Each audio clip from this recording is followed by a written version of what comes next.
जय देव जगन्नाथ, जय शंकर शाश्वत,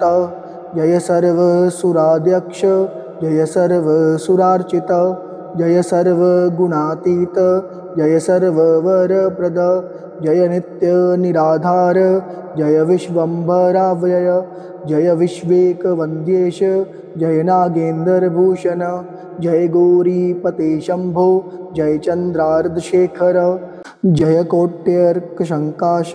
जयानन्तगुणाश्रय, जय भद्रविरूपाक्ष, जयाचिन्त्य निरञ्जन, जय नाथ कृपासिन्धु, जय भक्तारितभञ्जन, जय दुरस्तरसंसार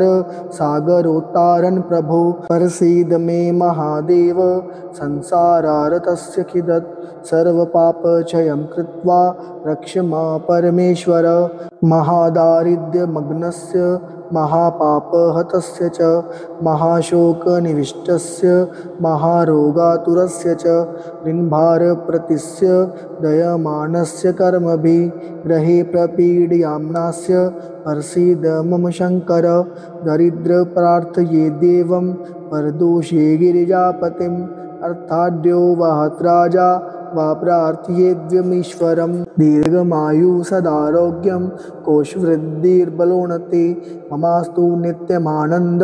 प्रसादात्मशङ्कर, शत्रवः संशयं यान्तु प्रसीदन्तु मम प्रजाः, नश्यन्तु दस्यो राष्ट्रे जनाः सन्तु निरापद, दुर्भिक्षं मरिसन्तापः शमं यान्तु महीतले, सर्वसस्य समृद्धश्च भूयात् सुखमया दिशा, एवमाराध्ये देवं पूजान्ते गिरिजापतिं,